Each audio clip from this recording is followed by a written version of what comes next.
Então, no prosseguimento do quinto encontro, antes que eu convide o professor doutor Guilherme Sauerbrunn de Barros para receber o nosso palestrante convidado, eu quero fazer um agradecimento de público ao UFPR, ao curso de pós-graduação em música da UFPR, ao professor Clayton Mamedes, um agradecimento especial à EMBAP, que está nos recebendo hoje às 19 horas para o concerto, especialmente a professora Carmen Célia Fregonese, que organizou o concerto para o quinto encontro, e também a professora Zélia Schweck, que atualmente está ligada ao Instituto de Pesquisa de Música e Musicologia na França.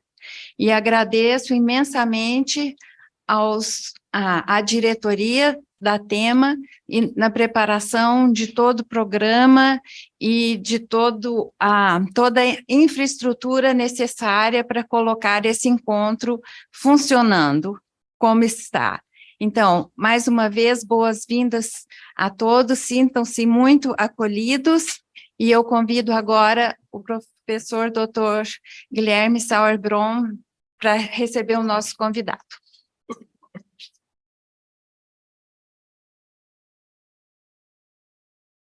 Bom dia. Bom dia.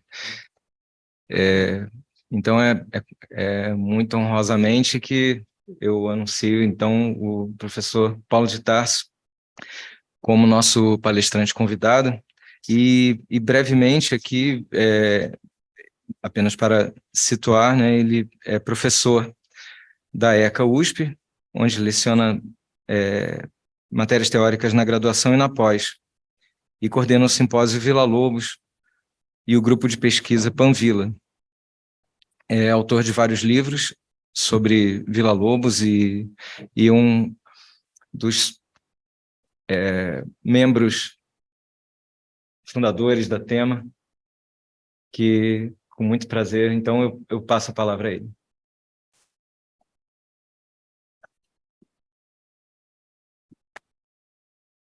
Obrigado. Obrigado, professor Guilherme. É uma grande satisfação estar aqui, né? Eu já de cara me posiciono assim em relação ao Pix do professor Rodolfo, que eu devo ter esquecido de pagar a mesma anuidade da Tema, mas vou providenciar isso assim que possível. Me pegou numa época meio atribulada e eu acabei esquecendo. Agora, quando você falou, eu falei, nossa, é verdade, a Rodolfo realmente tem razão, meu Pix está atrasado, eu vou providenciar isso.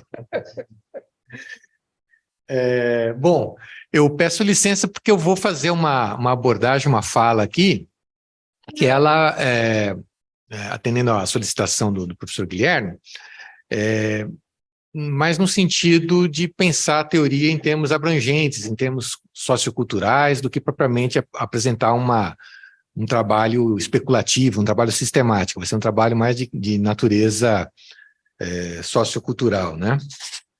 Então, antes de iniciar, eu até vou fazer algo que eu não estou muito habituado a fazer nas minhas apresentações públicas, mas isso também foi culpa do Guilherme. Ele falou que eu tinha 2 horas para falar e eu fiquei apavorado, né? Aí eu escrevi um livro aqui para poder falar e tal, né, que durasse 2 horas, mas eu já estou devidamente adequando à realidade.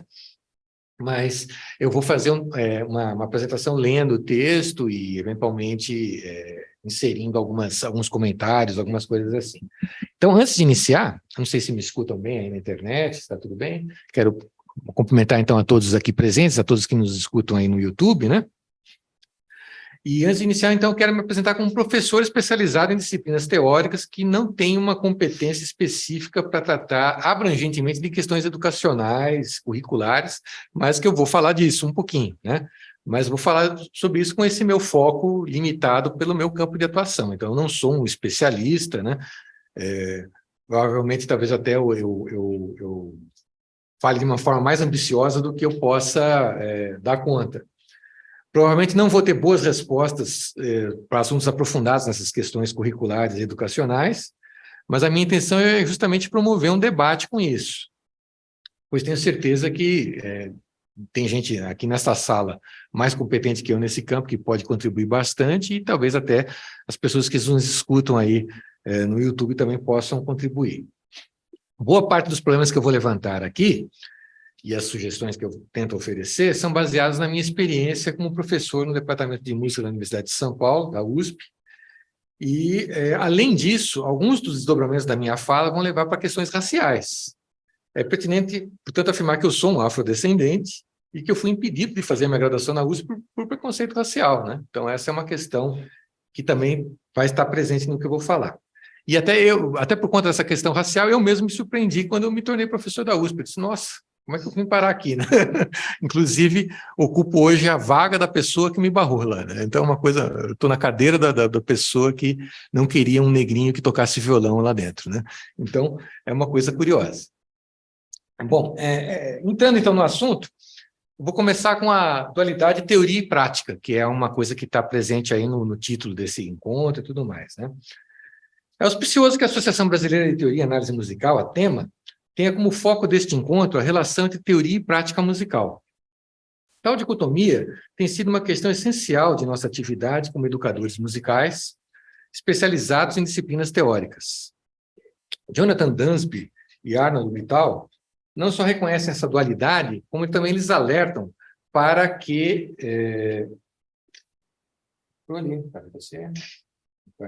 Não foi? Agora para que não haja conflitos irreconciliáveis, mas sim uma interação proveitosa entre a atividade intelectual, que caracteriza a teoria, e a performance, né? Eu cito aí, então, o Dansby e o Whiteout, da tradução feita pelo nosso querido Norton Dudek, né? O livro dele sobre teoria e análise, né? A oposição entre a performance musical e as disciplinas teóricas é o aspecto mais imediato e objetivo do problema. Grosso modo, trata-se de uma bipartição entre razão e intuição. No senso comum, a verdade natua, né? Então, no senso comum, a música e as demais artes são o território da intuição e exprimem o caráter inefável da alma humana. A teoria cabe tentar compreender esses fenômenos e, quiçá, sistematizar os seus processos. A noção de descontinuidade entre o racional e o intuitivo remete primariamente à natureza sonora da música, que se opõe à concretude da notação musical e do texto sobre música, seja esse descritivo ou analítico. Sendo a música o objeto de estudo, o texto sobre música torna-se uma matéria secundária, um elemento supostamente objetivo, como na colocação feita pelo Eduard Hanslick, que fala aqui, cito Hanslick: nas pesquisas estéticas, a primeira coisa a ser estudada é o objeto belo e não o sujeito dotado de sensações. Desenvolvendo esse raciocínio, o Hanslick irá concluir que a música não possui significado além de sua própria forma. Continuando a citação, a música, para nosso pensamento organizado em conceitos determinados, não tem nenhum conteúdo denominável. Do conteúdo numa obra de arte só se pode falar, na verdade, a partir do momento em que ela se contraponha a uma forma. Os conceitos de conteúdo e de forma se condicionam e se complementam reciprocamente. Encerro aí a citação. A ideia de música como um conteúdo condicionado por sua sonoridade e forma ficou assentada em muitas camadas do ensino musical. A partir disso, se pode afirmar que a performance dialoga com a essência do discurso sonoro e relegar a teoria para o papel de alfabetização, associada com o aprendizado da notação musical. Um exemplo gritante desse reducionismo é o uso dos corais de Bach, um padrão de ensino nos cursos de harmonia, excluindo toda a rede de significados que os textos dos corais assumem em correlação com o discurso melódico harmônico. Via de regra, essas obras são tratadas apenas por sua funcionalidade harmônica e as edições de estudo costumeiramente não reproduzem o texto cantado. Então, se estuda os corais de Bach como se fosse uma obra instrumental, né? Que não são. Se pensarmos a música que ouvimos, toda a música que a gente escuta tem de ser necessariamente tocada por alguém, toda a objetividade do discurso sonoro passa a ser permeada pela subjetividade de quem produz o som, o que afeta a ideia de descontinuidade entre essas regiões, a região da teoria e da prática. A analogia entre linguagem musical e linguagem oral ou escrita é valiosa para investigarmos essa questão. Merleau-Ponty discorre sobre a fala como uma região, a carne do visível que se prolonga no invisível. Citando, então, Merleau-Ponty. A fala é parte total das significações, assim como o corpo sente o mundo ao sentir-se. Há aí, na realidade, ao invés de paralelismo ou de analogia, solidariedade e entrelaçamento.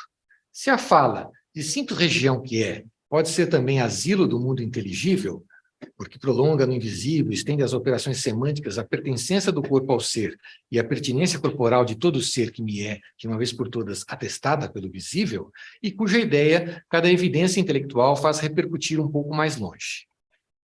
Encerro aí a citação. Considero mais produtiva a relação entre teoria e prática musical sob essa perspectiva como solidariedade e entrelaçamento, tal como Merleau-Ponty observa a conexão entre fala e pensamento, visível e invisível, ou, no nosso caso, do inaudível com o audível. É óbvio que a performance musical antecede o discurso teórico sobre música.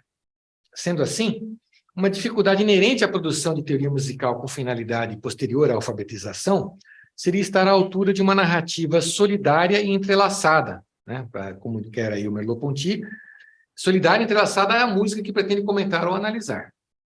Nesse modo, teoria e performance musical podem ser classificadas como uma praxis, adotando a definição de praxis de acordo com a teoria da educação do Paulo Freire, que entretece polos não excludentes entre si. Paulo Freire observa que os humanos são seres da praxis, diferindo dos animais que são seres do puro fazer. Então, os humanos, para Paulo Freire, são seres do que fazer, transformadores do mundo com o seu trabalho. Citando, então, Paulo Freire, a pedagogia do oprimido, né? Se os homens são seres do que fazer, é exatamente porque seu fazer é ação e reflexão, é praxis, é transformação do mundo. E, na razão mesma em que o que fazer é praxis, todo fazer do que fazer tem de ter uma teoria que necessariamente o ilumine. O que fazer é teoria e prática. Encerro aí a citação. A praxis educativa proposta por Paulo Freire tem como um de seus objetivos a transformação do mundo fundada no diálogo e na criatividade, entre outros aspectos. Tem até um texto bacana aí, um artigo da Sandra Maria Gadelha de Carvalho e Paulo Martins Pio, um texto de 2017, que discorre sobre essa questão da teoria e prática em Paulo Freire e tal. Depois, quem quiser consultar, eu posso passar essa referência se for necessário.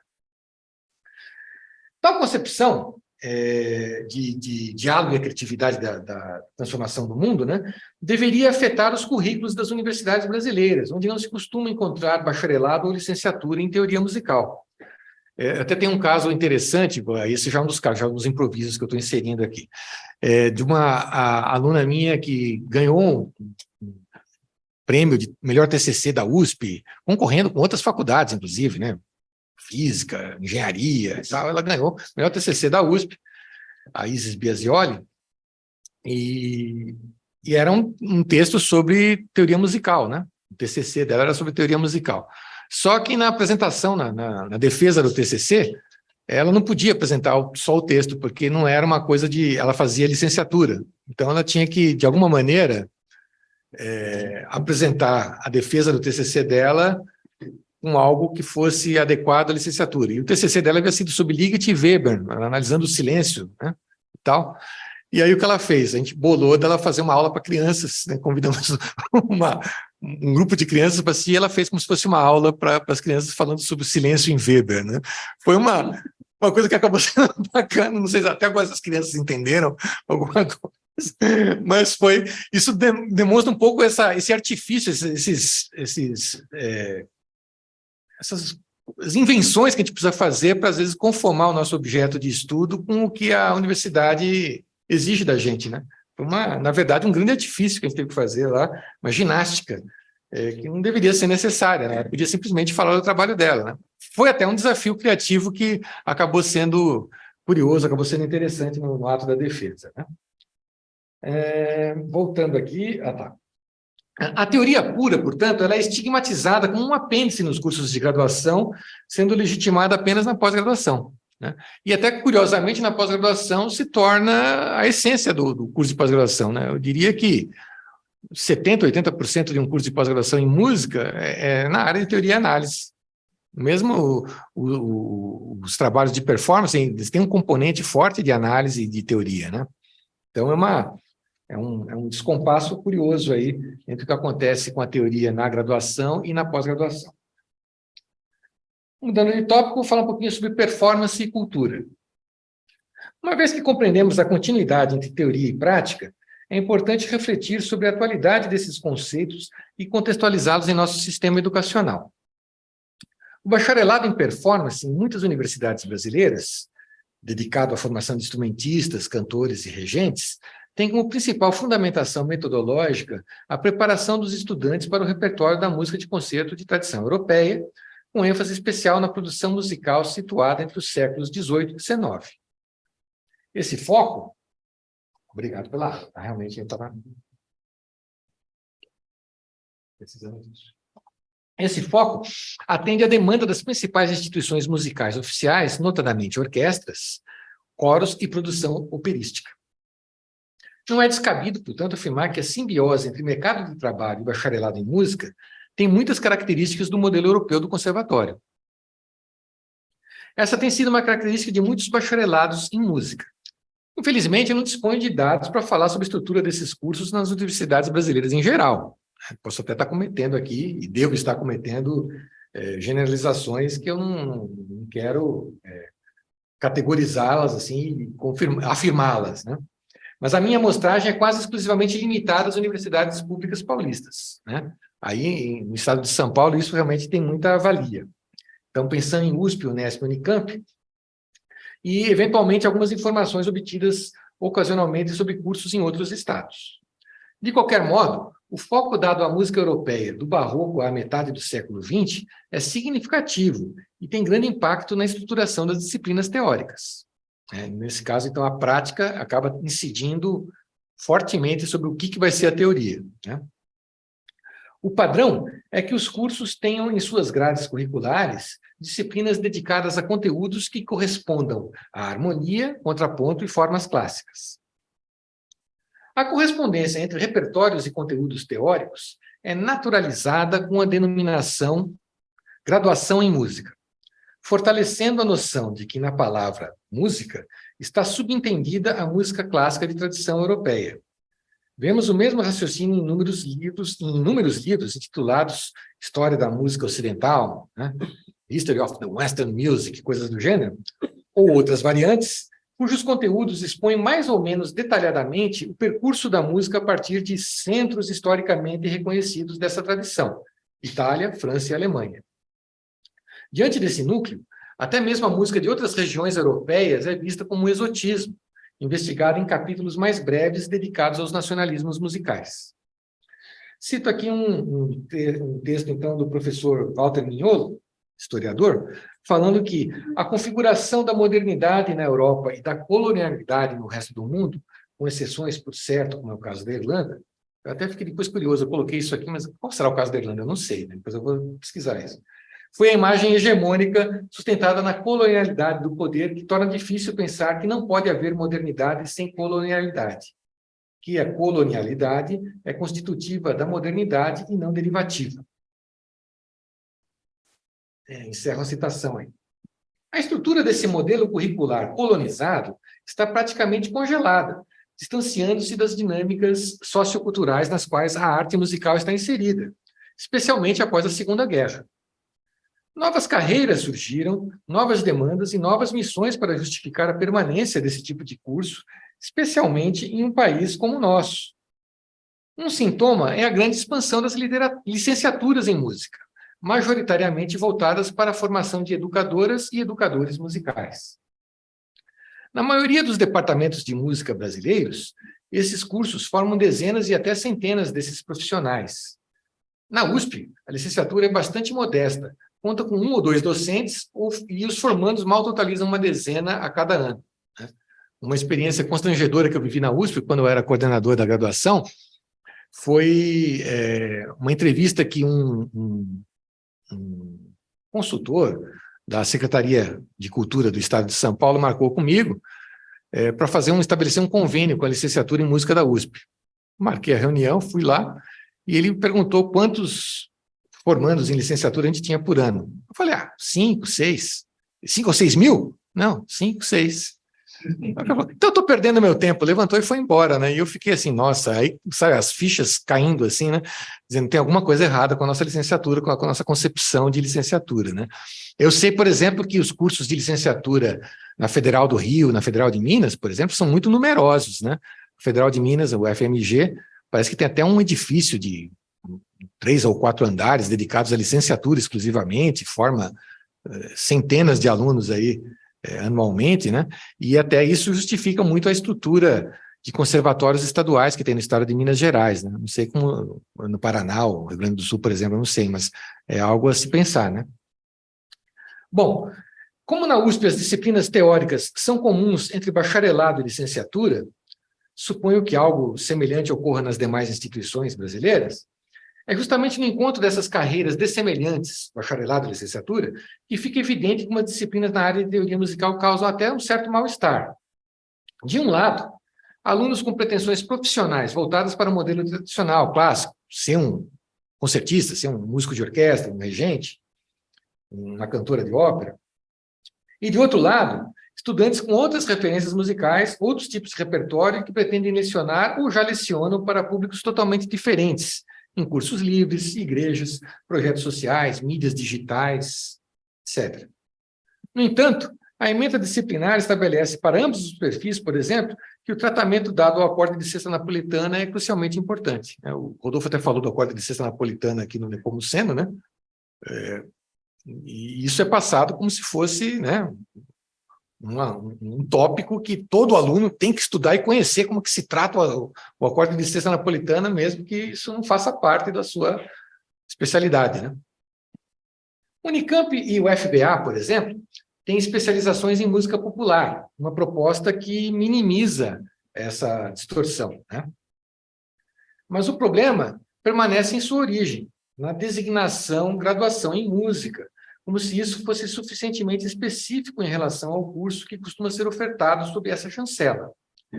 A denominação música popular, seja como sub-área ou outro tipo de música, ainda serve para reforçar que aquela outra música que nomeia o curso de graduação é mais abrangente e universal, mais importante que as outras músicas, que, na verdade, não é exatamente isso, né, que seria a verdade, né? A divisão entre teoria e prática, como vimos, não reside apenas na natureza do contínuo educativo, mas deve ser pensada também em relação a quais práticas estão compreendidas em nossa área de atuação. As disciplinas teóricas tradicionais deveriam ser endereçadas como matérias optativas para cursos específicos e criteriosamente designados, ou, se não, reformular o conteúdo para contemplar as demandas principais das especialidades oferecidas, o que também é uma situação meio de risco, porque aí você pode correr o risco de ser demasiado superficial, né? Tentar atender a todo mundo e não fazer nada direito, né? Então, é uma escolha que tem que ser pensada, que deveria ser discutida. Mais uma, e falar coisas como colonialidade com a boca seca é horrível.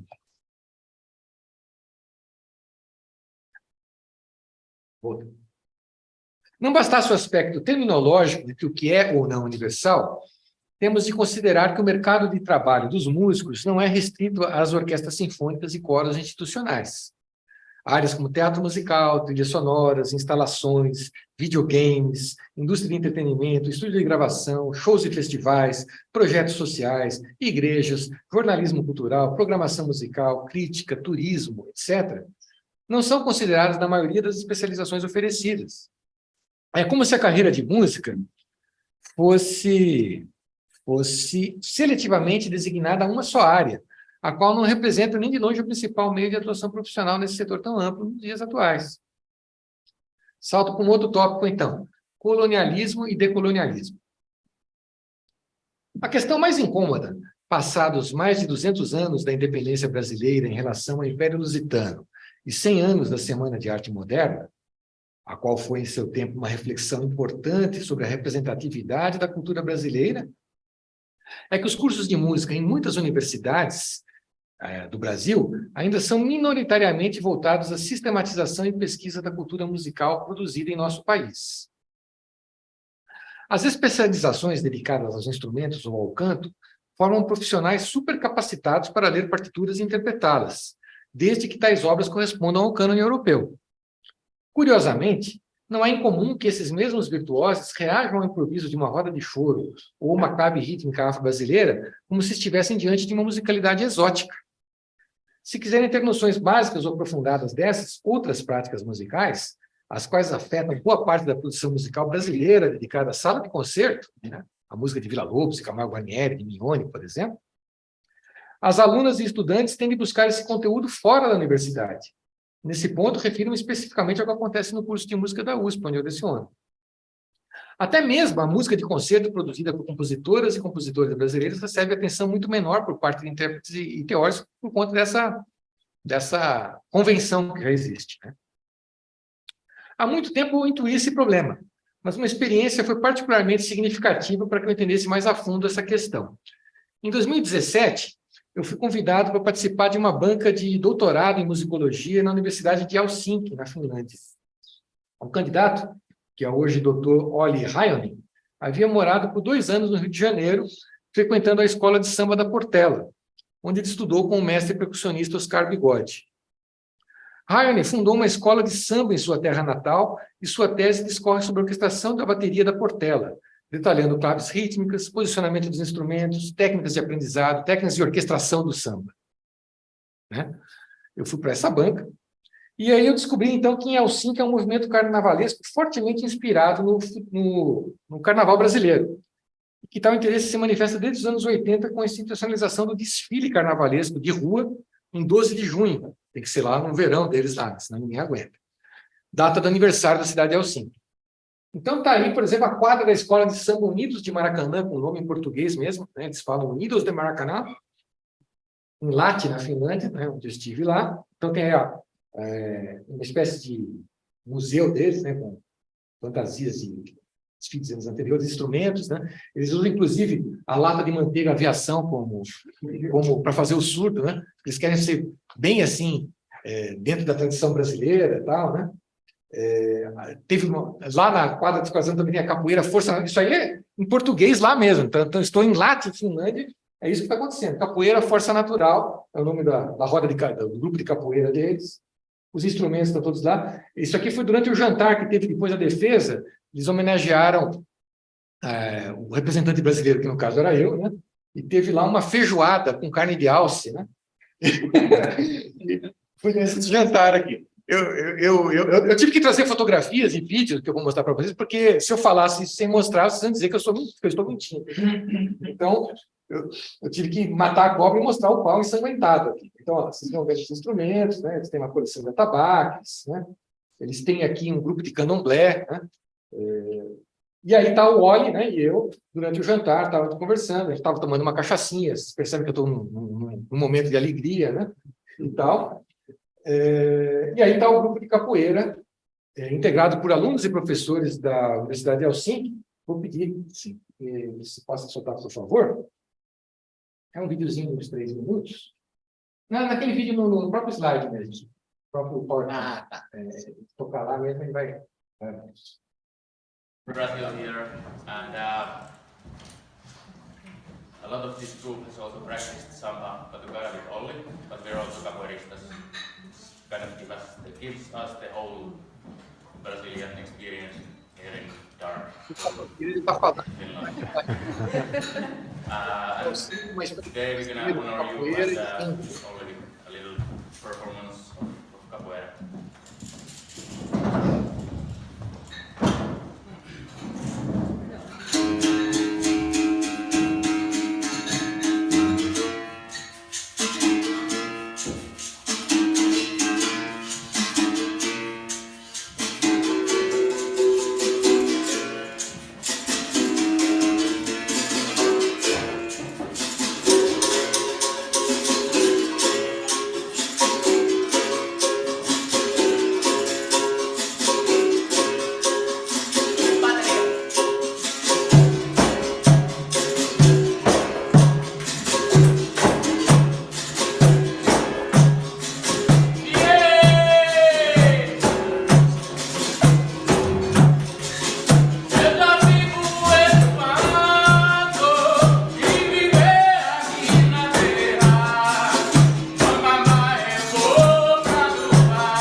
Então, tá aí, né?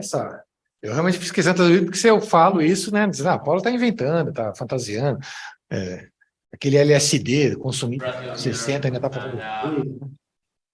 Então, a Associação de Escolas de Samba da Finlândia, existe uma Associação de Escolas de Samba na Finlândia, conta com 7 escolas, mas há inúmeros blocos. Aí eu vou pedir para você abrir aquele link sem vídeo. Esse aí. Não, o outro. Esse aí. Então, se puder rolar, então, eles têm até uma página, né? Porque eles já estão divulgando o desfile do ano que vem, né? Então, eles têm essa Associação de Escolas de Samba, que tem inúmeros blocos pequenos, além de 7 escolas, né? E uma consulta, então, já tem aí, ó, inclusive, essa imagem aqui mostra a abertura do carnaval que acontece em frente à Catedral de Helsinki, né? Que é uma catedral ecumênica, né? E na escadaria, o Bloco das Baianas faz a lavagem da escada e começa o desfile de carnaval. Vocês acreditem nisso, né? Naquele vídeo da capoeira, foi feito indoor porque foi em fevereiro. A defesa do óleo foi em fevereiro. Eu fui lá, estava menos 15 graus, tinha neve até a cintura, né? Então, aquele vídeo foi filmado indoor, dentro de uma quadra aquecida, né? Mas o carnaval acontece assim, ao ar livre mesmo, no verão e tal, né? Então, cerca de 40 mil pessoas participam, assistindo e participando, tanto como participantes dos blocos, como assistindo, e tem todo um turismo da região, Noruega, Dinamarca, Suécia. O Antenor mesmo, que é semi-sueco, né, Antenor? Você já chegou a ver lá o cara? Olha isso, né? Então, que beleza. Então, e aí eu vou até mostrar um trechinho então, do desfile, né? Então, se vocês colocarem nessa pesquisa no YouTube, Carnaval, esse aqui é só o desfile de 2023. 80 imagens de desfile. Pode soltar. Umas 4 quadras depois da catedral, né, na esplanada ali, né? Então já está um vídeo de uma pessoa específica que está mais na plenitude do desfile. Mas mostra em bloco.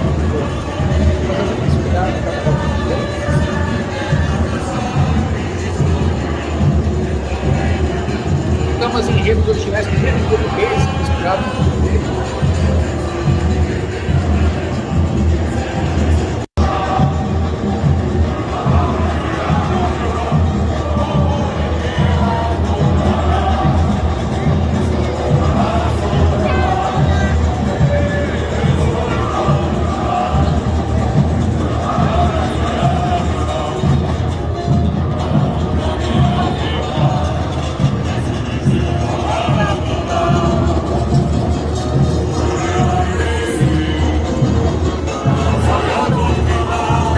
Estão indo com a vassourinha que elas varreram a escada lá.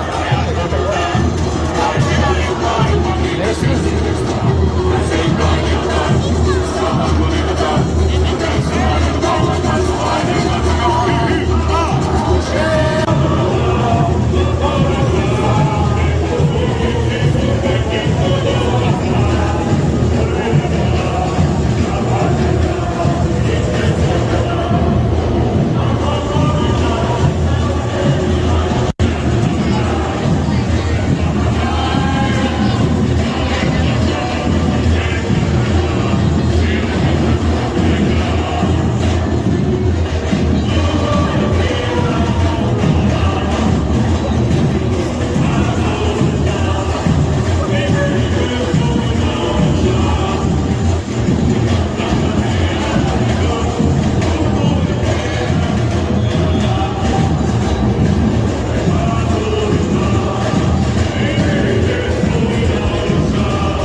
Então, quer dizer, vocês viram que não é uma alucinação minha, né? Isso aqui é algo que realmente parece ser real, né?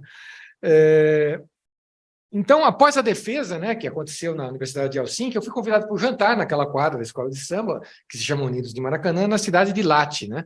Em fevereiro, inclusive, como eu falei, tinha muita neve e estava tendo a final do Campeonato Mundial de Esqui nesse ano de 2017. Então, para eu ir de Helsinki para Lahti, não tinha mais trem, porque estava toda a torcida. Então, eu fui de ônibus, né? E o ônibus chegou na estrada, tinha muita neve e não tinha como o ônibus chegar na rodoviária. Então, eu tive que andar assim quase 1 quilômetro com a neve na cintura, né?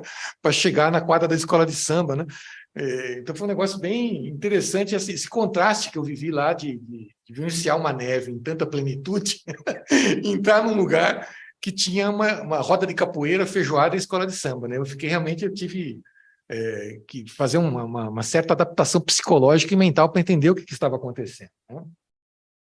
Houve a roda de capoeira que vocês viram no vídeo, teve uma apresentação reduzida da bateria da escola, com o mestre Sala e porta-bandeira, me oferecendo estandarte para que eu beijasse, como se faz aqui e tal, né? E os participantes do jantar eram professores da universidade, alunos, amigos e familiares do Heinen, que havia defendido o trabalho dele. Quando a cerimônia acabou, eu fui cercado por estudantes da universidade, todos eles interessados em vir à USP para estudar melhor o samba brasileiro. Foi um momento muito embaraçoso, né? Naquele momento, ficou evidente para mim que o meu departamento não tinha, e ainda não tem, nada a oferecer em relação a estudos práticos, sistemáticos ou culturais sobre o samba e outros gêneros musicais essenciais para a cultura brasileira. Ficou ali claro, mas olha, né? Tem alguma coisa muito errada com a universidade brasileira se isso está acontecendo. Porque lá em Helsinki, eles têm departamento dedicado a canto cultural, de iogues, né? Eles têm música boliviana, música japonesa, música finlandesa, eles têm, inclusive, uma comunidade indígena finlandesa, muito parecidos com esquimós. O nome agora é um nome complicado, no finlandês, vocês sabem, né, que é um idioma muito difícil e pouco relacionado com outros idiomas, né? Raiva, paiva, né? É o bom dia deles, por exemplo. Então, mas eles têm lá estudos culturais abrangentes, inclusive autóctones, né? E essa é uma questão realmente interessante. A opção por um curso de excelência que a USP, por exemplo, faz na formação de músicos de orquestra, compositores, concertistas, cantores de ópera, simplesmente exclui qualquer investigação voltada para as tradições populares em nosso país. Isso é um sintoma gritante da ausência de um pensamento crítico sobre o que representa a música em nossa sociedade. Trata-se de um engessamento em uma estrutura que é colonizada. A gente tem que dizer isso. É uma palavra meio dura, né? Mas não cabe outra expressão, né? Onde a cultura do outro é considerada mais importante, melhor e legítima do que a nossa própria identidade. Paradoxalmente, uma questão que é enfatizada em muitas propostas lá na USP é a internacionalização do curso, atraindo estudantes e pesquisadores estrangeiros para a universidade. No caso da música, esses pesquisadores viriam ao Brasil aprender o quê? Música europeia? O cara sai lá de Berlim, vem para o Brasil para estudar Bach. Faz muito sentido, né? A urgência de completar o processo de descolonização do Brasil. O neologismo decolonial coloca a questão para além do aspecto geopolítico, além de Dom Pedro I e tal, né? Mas das relações epistemológicas, partindo da noção de que a colonialidade é fruto do imaginário criado pela modernidade. Em muitas de suas proposições pedagógicas e artísticas, o ensino acadêmico de música nas instituições brasileiras sustenta a hipótese de que colonialidade está presente em critérios de validação acadêmicos nas culturas periféricas e nas aspirações desses povos. Cito aí o Maldonado Torres, num texto escrito pelo Corron, Sanches e o Delpino, em 2020, né? Um dossiê da revista Proa, da Unicamp, de antropologia. O Davi Copenau, né, grande xamã Yanomami, ele expressa exemplarmente o fechamento do foco epistemológico moderno em contraposição ao culturamento oral dos Yanomami, né? Ele fala isso aí, né? Meu único professor foi o Mama, que é a divindade Yanomami. São as palavras dele, vindas dos meus maiores, que me tornaram mais inteligente. Minhas palavras não têm outra origem. As dos brancos são bem diferentes. Eles são engenhosos, é verdade, mas carecem muito de sabedoria. Então, não quero fechar nenhuma conclusão com isso aqui, mas para a gente pensar nesse assunto, e mudo de tópico agora, falando um pouquinho da identidade da teoria musical. Sistematizada como um núcleo de disciplinas voltadas à conservação das tradições musicais europeias, a teoria musical serve como complemento na formação musical dos performers desse repertório. Tal sistematização, contudo, apresenta toda a conformação dos processos de exclusão a ela associados. Por exemplo, o apagamento das mulheres e sua atuação como compositoras e regentes, embora aceitas como instrumentistas e cantoras, ainda é algo aceito com muita naturalidade, como se a composição fosse um atributo masculino. O crescente número de mulheres atuantes em todas as áreas de produção e ensino musical ainda não foi capaz de afetar a historiografia que ainda é vista como oficial e que vem sendo recorrentemente propalada. Os livros de história da música ocidental são basicamente uma narrativa de supremacia cultural europeia e seus protagonistas homens e brancos. Esta afirmação, que pode soar um tanto truculenta, na verdade estabelece uma identidade para o tipo de cultura musical, nada mais que isso. Afirmar tal identidade não impede que essa música seja ouvida, estudada e apreciada por pessoas com identidades diferentes. Os problemas surgem quando a identidade dessa música é mascarada e naturalizada com um termo muito mais abrangente, como se compreendesse todas as civilizações ocidentais, e as questões se intensificam quando outras identidades são sufocadas ou ignoradas nesse processo. Inclusive, a gente até poderia problematizar, por exemplo, que a América Latina nem é considerada parte do Ocidente. Começa por aí, né? Eu nem quis estender esse assunto aqui, senão daria mais outra hora de... Guilherme ia ficar mais bravo comigo aí. Podemos, por associação, dizer que a teoria desenvolvida a partir dessa música também é uma identidade cultural específica.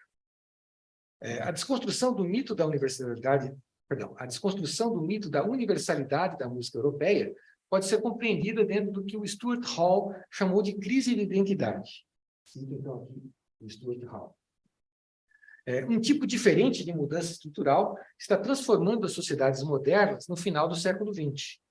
Isso está fragmentando as paisagens culturais de classe, gênero, sexualidade, etnia, raça e nacionalidade, que no passado nos tinham fornecido sólidas localizações como indivíduos sociais. Essas transformações estão também mudando nossas identidades pessoais, abalando a ideia que temos de nós próprios como sujeitos integrados. Portanto, até dessas transformações, a gente consegue entender essa reviravolta político-social que aconteceu no Brasil nos últimos 4, 5 anos aí, né? Grupos radicais debatendo pautas mais ou menos conservadoras, até se a Terra é redonda foi colocada em discussão recentemente, né? Há diversos sintomas que indicam que uma crise de identidade está afetando o pensamento musical há algumas décadas. Talvez o mais comentado seja o surgimento da nova musicologia. E o maior reconhecimento que a nova musicologia tem vem justamente por sua inserção no eixo Estados Unidos-Grã-Bretanha, dos leitores e falantes do idioma inglês. Se fosse a nova musicologia tivesse surgido na América Latina, não ia dar tanto pano para manga, né? Mas ainda bem que deu, né? Joseph Kerman detecta a cristalização desse movimento nos anos 1990, dando destaque à atuação da musicóloga Susan McLaren. Kerman observa como o Journal of American Musicological Society, JAMS, né, sofreu uma mudança significativa em seu foco. Esse foco era sobre questões históricas, de época e compositores canônicos. Nos anos recentes, entretanto, temos visto diferentes tipos de sessões. Ele está falando dos eventos organizados pela Associação Musicológica Americana, né? Com títulos como Filosofia, Teoria Literária e Música, Vozes de Mulheres na Idade Média e no Renascimento, Cultura Musical e as Políticas de Estilo, 1880 a 1930, Música e Desconstrução, Compositores e Sexualidade e coisas do tipo. A tendência deflagrada em certos ambientes acadêmicos estadunidenses e europeus coloca em xeque a noção de universalidade.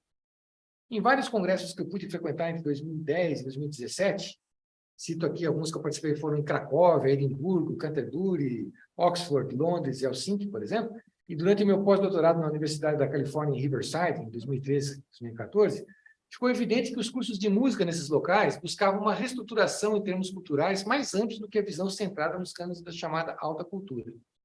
O Antenor até esteve comigo lá em Riverside na mesma época, né? E eu me lembro que uma experiência também chocante, 2 experiências chocantes que eu tive em Riverside, que não está fora aqui, já está, faz parte dos meus improvisos aqui, dos meus solos de jazz aqui no meio, mas foi que eu queria me encontrar e conversar um pouco com os professores de teoria musical da universidade, né? E aí eu fui informado que o curso de teoria musical lá naquele semestre não ia ter, porque o professor de teoria musical de harmonia é contratado. E aí eu falei, mas não tem na disciplina de harmonia? Não, aqui é só quando tem um grupo de alunos interessados que a gente monta um grupo de estudo específico para isso.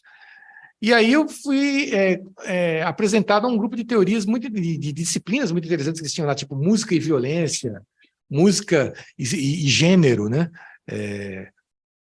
Feminismo e música, que eram disciplinas correntes e fixas no currículo escolar, né? E que não tinham esse viés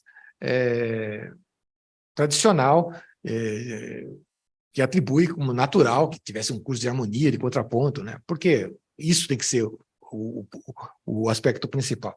E outra experiência que eu tive também, o Antenor viveu isso de perto, foi a participação no grupo tailandês, no Gamelão, né? E lá haviam grupos assim musicais assim fixos, como o Gamelão Javanês, tinha os mariachis, né? E eu fiz um concerto lá, toquei com orquestra lá, né? E a orquestra era muito ruim, né?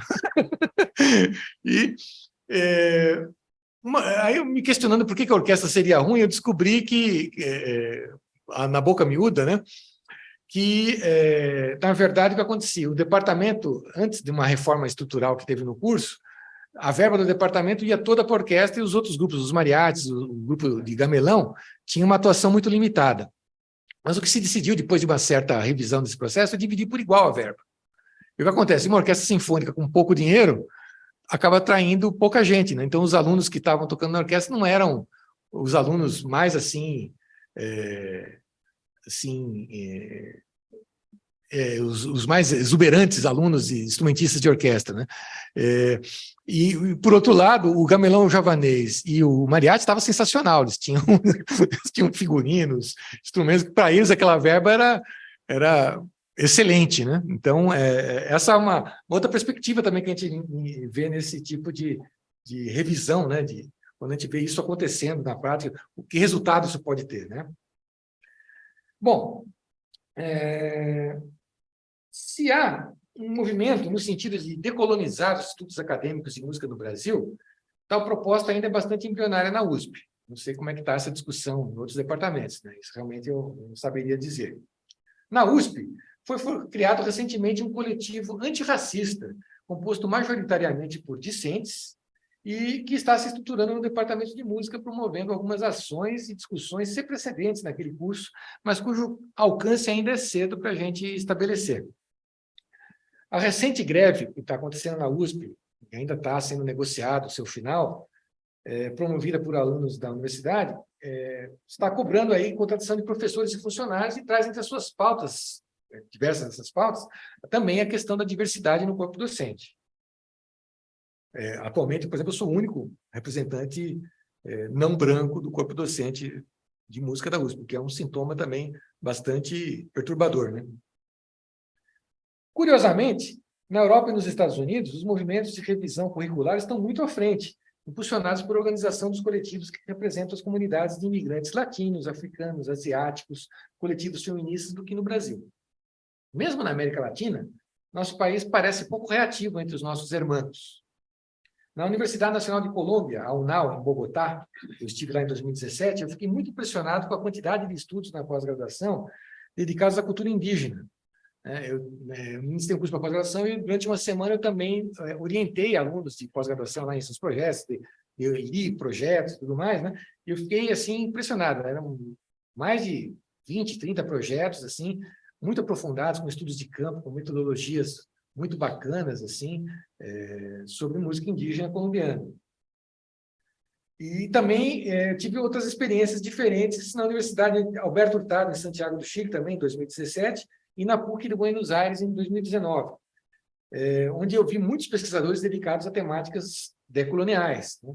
Embora nesses casos, aí no Chile e na Argentina, a troca de informações foi menos localizada, menos local, né? Porque tinha pesquisadores em todos os lugares, né? Então, não é exatamente um retrato desses departamentos ou dessas cidades, né, onde eu estive, né? Mas, até porque foram congressos organizados pela ARLAC-MS, que é a Associação Regional para a América Latina e Caribe da Sociedade Internacional de Musicologia, né? Então, tratava-se de um panorama, obviamente, já filtrado, né, de pesquisadores que vinham apresentar trabalhos assim. Bom, salto para um outro tópico, então, que é a questão das cotas raciais no ensino de teoria musical. Como eu já disse, o problema não é ter cursos de música dedicados à tradição europeia, isso não tem nenhum problema. Mas desde que esse endereçamento seja assumido. Graduação em música europeia, né? Não tem problema nenhum. Não disfarçado com a ideia supremacista de universalidade. A permanência dessa noção caracteriza uma das manifestações do racismo estrutural na sociedade brasileira. A adoção do sistema de cotas raciais nas universidades brasileiras, em implantação desde 2012, representa um grande passo para a reformulação do ensino de práticas e teorias musicais. Alunas e alunos pretos passaram a ser numerosos no departamento de música da USP. A importância desse dado pode ser comparada com o ano de 84, quando a cor da minha pele impediu que eu fosse aceito na mesma instituição. Eu havia passado 100 cotas e simplesmente me foi dito que uma coisa... Em uma frase só, a pessoa que me atendeu numa entrevista disse que o meu instrumento era desqualificado, que o compositor que eu tocava no meu instrumento, Villa-Lobos, não era compositor, e que, como era um pretinho inteligente, se eu quisesse estudar lá, que eu tocasse percussão, né? O que, na verdade, não foi uma proibição de estudar lá, mas essa condição que me foi ofertada me fez desistir desse curso, e eu só voltei a pisar na USP 20 anos depois para o meu concurso, que eu fui prestar assim como treineiro, né? E deu certo, deu uma zebra incrível, eu entrei, né? Então, a formação do corpo docente ainda é majoritariamente branca. Infelizmente, esse aspecto não está restrito à USP. A convivência entre discentes pretos e brancos, e docentes brancos, todavia, é envolvida por uma estrutura curricular moldada em termos racistas. Não pelos professores, individualmente, mas pela estrutura da sociedade, que é desenhada para refletir essa separação em todos os seus aspectos e disfarçá-la sob o rótulo de democracia racial. O Paulo Freire fala, né, novamente cito Paulo Freire, da exigência radical, tanto para o opressor, que se descobre opressor, quanto para os oprimidos, que, reconhecendo-se contradição daquele, desvelam o mundo da opressão e percebem os mitos que o alimentam, a radical exigência da transformação da situação concreta que gera a opressão, né? É aquela coisa, não basta você não ser racista, você tem que ter uma postura antirracista, né? Mudando de foco, a gente vê um filósofo como Frederick Jameson falando das consequências do desvelamento social, onde a gente vê, então, aí o aparecimento de novos sujeitos, ou seja, novas pessoas, outras pessoas que, de certa forma, nem estavam lá antes, mesmo que suas vidas e seus corpos enchessem as cidades e que certamente não se tenham materializado de repente, né? Mas, de repente, é isso. Você entra numa sala de aula da USP e você tem lá metade da sala alunos pretos, né? Isso tem colocado alguns professores brancos em terror, um terror inconsciente, às vezes. E isso provocou até a criação do nosso coletivo antirracista, porque alguns professores começaram a agredir, sem perceber, esses alunos. Coisas como numa aula de coral, se dizer, por exemplo, depois de ensaiar uma missa, dizer coisas, por exemplo, tipo, agora vamos cantar um canto de macumba, eu peço desculpas, porque vamos cantar isso aqui agora. Por quê? Né? A religião católica ou protestante, ela pode apresentar um canto, um hino de louvor, isso não ser motivo de pedir desculpas para quem não é cristão, e uma música, um hino de louvor afro-brasileiro tem que ser introduzido com um pedido de desculpas, né? Está ofendendo alguém, né? Então, coisas desse tipo são naturalizadas, né? E essa é uma questão interessante, quer dizer, o conteúdo sonoro, histórico e teórico de um curso supostamente dedicado à música em termos científicos e abrangentes não pode ficar restrito à experiência europeia. Isso era menos evidente diante de um corpo discente majoritariamente branco, onde a identificação por sobrenome, por antepassados, né, vindo de famílias de classe média ou alta, que era o perfil dominante nas universidades públicas até o início dos anos 2000, isso não parecia ser um grande problema. Mas não é absurdo para esse tipo de estudante identificar-se com esses protagonistas que são canonizados nas narrativas dos livros de história da música. Mas a entrada de um contingente significativo de alunas e alunos que outrora era excluído dos processos seletivos deixa mais evidente que as narrativas, repertórios, teorias e protagonistas repetem um processo de ode, né? Não quero dizer que é ódio, ode, né? Ao branqueamento social e cultural, o qual está associado com o devotamento acrítico e à importação de valores culturais. Trata-se de uma realidade que ainda não rompeu com a estrutura da sociedade colonial e escravagista no Brasil. Além disso, pode-se mencionar dados mais concretos com relação às medidas inclusivas nas universidades brasileiras, como é observado numa matéria muito recente, publicada semana passada na Folha de São Paulo.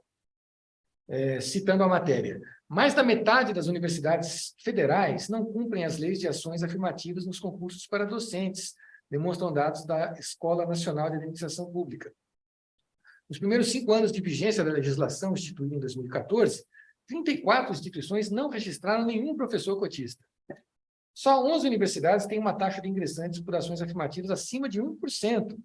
Os dados correspondem ao período de 2014 a 2019 e foram compilados no painel República em Dados, do Instituto República.org, que atua para ampliar discussões sobre o setor público no Brasil.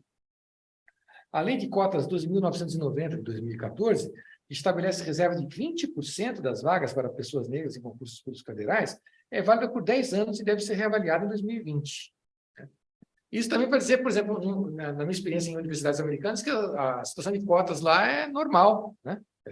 Na Universidade de Riverside, por exemplo, na Califórnia, Riverside, que é a UCR, que faz parte da UCLA e outras instituições lá desse conglomerado estadual, as cotas para docentes, funcionários e alunos, elas são amplamente bem-sucedidas. E eu ministrei algumas aulas para pós-graduação lá, que era muito interessante, que tinha um grupo muito instituído de indígenas de etnia Hopi, e eles iam com seus trajes culturais, assim, assistir às aulas, com suas pinturas, né? E era muito legal de ver isso, né? Essa manifestação de orgulho, de representatividade, né? É uma coisa que no Brasil ainda parece quase impossível, né? Esse gargalo no processo de inclusão racial no corpo docente acaba por levar à exaustão o pequeno contingente de professores pretos, pardos e indígenas nas universidades, os quais naturalmente acabam servindo como referência aos alunos cotistas recém-admitidos e que assumem a responsabilidade para tratar da temática racial em suas disciplinas e orientações. O fato dos concursos para a contratação de professores universitários geralmente oferecerem apenas uma vaga representa uma brecha para que os departamentos ignorem a lei e sigam preservando a exclusão racial como um critério subliminar de qualidade. Então, isso é uma coisa que realmente precisamos falar sobre isso, né? Se só tem uma vaga e isso escamoteia aquela coisa do 20%, a gente precisa dar um jeito de melhorar isso, né? Perspectiva cultural versus estrutural. Até aqui, tenho enfatizado o aspecto sociocultural em torno da performance e da teoria. Kofi Agavo, num artigo importante, delineou 2 categorias que, embora não excludentes entre si, oferecem uma distinção útil para a compreensão dessa dualidade.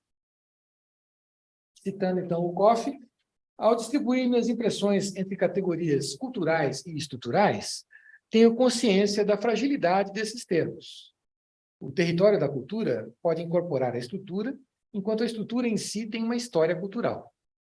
Mas insisto em manter a terminologia como um ponto de referência mais amplo, dado seu valor institucional. Estrutura significa a mediação do material por um valor preciso, matemático, livre das contingências da expressividade. Cultura, por outro lado, incorpora um espectro mais amplo de elementos expressivos que não são específicos e necessariamente musicais. É uma tradução livre que eu fiz, né? Então, é mais ou menos isso aí. A teoria musical pode, obviamente, tratar dos aspectos internos exclusivos da estrutura musical. Sua metodologia consiste, essencialmente, em decompor o discurso sonoro, segmentá-lo em parâmetros, quantificá-los, compará-los e estabelecer uma ordenação lógica. Ao longo dos tempos, essa atividade incorporou a procura pelo juízo de valor, pela busca de critérios que legitimam certas práticas musicais e a tornam mais perfeitas que outras. A teoria tornou-se uma ferramenta de caráter estético, guiada por um viés ideológico. elegeu um conceito de beleza e conformou suas estratégias para se adequassem aos objetos de sua predileção. Sendo assim, é natural, para esse tipo de construção teórica, estabelecer que Beethoven é um compositor superior a Ivan Lara. Não importando que isso possa ser verdade em relação à composição de sonatas e sinfonias, mas que não se sustenta quanto à composição de sambas, pagodes, batuques e partidos altos. De antemão, está implícita nessa perspectiva que os gêneros musicais europeus são superiores. A origem da musicologia, como disciplina, é historicamente localizada na Alemanha no final do século XIX. Musicólogos como Philipp Spitta e Friedrich Grisander escreveram biografias de Bach e Handel, respectivamente, adotando a noção de Zeitgeist, de inspiração hegeliana. Posteriormente, a noção de estilo foi tomada de empréstimo das artes plásticas, inspirada na classificação proposta por esses historiadores da arte, que são o Jakob Burckhardt e o seu aluno, o Heinrich Wolff. Isso levou à bipartição dessa disciplina, da disciplina de musicologia, entre musicologia sistemática e histórica. Mas tanto um sistemático como Hugo Riemann, quanto um humanista como Guido Adler, tiraram proveito da construção cronológica dos estilos musicais, que surgiu aí com o Burckhardt e o Wolff. Citando, então, aí um texto do musicólogo Glenn Stanley, que está no verbete Musicologia, do Grove Online. Também uma tradução livre minha. Mas o conceito de estilo tem sido alvo de críticas. Apesar de sua flexibilidade, seu maior impacto foi separar a historiografia musical da geral, retirando a ênfase ou até mesmo eliminando questões de significado e função. Na musicologia alemã, anterior ao período nazista, historiadores de tradição hermenêutica defendida por Wilhelm Dilthey, principal filósofo alemão dedicado às disciplinas de humanidades de seu tempo, reconheceram esse perigo. Arnold Schelling, embora reconhecesse os méritos dessa conceituação, argumentou que um método elaborado para determinar denominadores estilísticos comuns não fazem justiça às unidades estruturais e sentidos de obras individuais. Observou que a ideia de estilo não dá conta do fenômeno da mudança do estilo. O que podemos concluir é que há uma falsa noção de objetividade que sustenta o discurso estruturalista. Um sintoma dessa orientação está disfarçado no próprio currículo de disciplinas teóricas, que dá muito maior visibilidade aos tópicos voltados aos estudos de relações harmônicas, harmonia, contraponto, formas, etc., do que ao ritmo, por exemplo. Quando algo não está no currículo ou no repertório estudado, subliminarmente isso quer dizer que aquilo não tem tanto valor quanto que está selecionado pelo currículo. Com efeito, justamente o período coberto pela periodização das artes e adaptado à música, passa por Renascimento, Barroco, Classicismo, Romantismo, Modernismo, corresponde à era da expansão colonial que cristalizou o mito da cultura europeia. Os defensores dessa narrativa como trajetória da verdadeira música frequentemente adotam a perspectiva adorniana, considerando as manifestações culturais surgidas no século XX como uma queda na qualidade da produção musical. Então, volto a citar aqui o nosso querido Jameson. Elaboramos uma proposição sobre a superioridade qualitativa da produção musical dos principados alemães do século XVIII apenas para censurar ou fazer a apologia do engendramento comercial e tecnológico da música em nossa própria época. Sob o disfarce da história especializada, então, estamos fazendo história geral universal. A concepção pós-moderna vem de encontro à necessidade de desconstruir a narrativa moderna da cultura superior. Toma até a liberdade de fazer até uma autocitação aqui, né? Eu fiz o meu mestrado foi sobre essa questão da pós-modernidade e tal, né? E tem uma hora lá que eu falei isso aqui. Um fator importante nas representações artísticas é a reelaboração da nacionalidade dentro de um código multicultural, por parte principalmente dos países do terceiro mundo, ao passo que países desenvolvidos tentam estabelecer um diálogo em bases menos desiguais. Esse tema foi focado por Jameson e Anderson em uma perspectiva em que esse processo implica numa queda de nível da arte, enquanto o Eduardo Subirats e o Boaventura Santos veem a multiculturalidade de uma perspectiva que tende a transferir o caráter igualitário da cultura para o campo da economia. É até significativo que dois filósofos anglo-saxões falem esse tipo de coisa e dois filósofos latinos, o Subirats espanhol e o Boaventura Santos português, têm um outro ponto de vista, né? Bom, para encaminhar as minhas conclusões, que eu chamei de para repensar, né? Eu faço uma síntese de algumas ideias que eu expus aqui nessa minha fala e que eu acho que poderiam ser colocadas em debate, talvez, se houver interesse por parte de vocês. A primeira, né, é que teoria e prática não são necessariamente oposições, mas se complementam. Por definição, a teoria vem depois da prática, mas seu poder se amplia ao ponto de se corromper quando passa a legitimá-la, protegê-la de transformações, questionamentos, invasões. Nesse momento, o discurso teórico se torna predominantemente ideológico, extrapolando o caráter investigatório do fenômeno que se dispõe a estudar. Converte-se num sistema de classificação estética disfarçado como canal de estabelecimento de verdades sobre a obra de arte. Entende? Aliás, não ser ideológico não é possível, mas eu digo ser predominantemente ideológico seria um problema, né? Segundo aspecto é que a teoria musical produzida no Brasil está em profundo déficit com relação às práticas musicais, né? Em todos os níveis. E a produção musical de nomes como, e aqui eu vou agora falar uma lista interminável, porque eu tenho um propósito não só de eu ganhar tempo, né, fazer as 2 horas que acontece, mas também de mostrar um espectro muito amplo. Então, ó, começo. Respira. José Maurício, Emerico Lobo de Mesquita, Chiquinha Gonzaga, Lucília Guimarães, esposa de Vila Lobos, Alberto Nepomuceno, Vila Lobos, Camargo Guarnieri, Pixinguinha, Donga, Nelson Cavaquinho, Francisco Mignone, Guerra Peixe, Anice Catunda, Moacir Santos, Baden Powell, Rosinha de Valença, Cláudio Santoro, Elza Soares, Tom Jobim, Almeida Prado, Inesita Barroso, Milton Nascimento, Gilberto Gil, Gal Costa, Chico Buarque, Ivone Lara, Marília Mendonça, Denise Garcia, Rodolfo Coelho de Souza, Pretinho da Serrinha, Criolo, Matuelo, Ludmilla, você está do lado do Pretinho da Serrinha.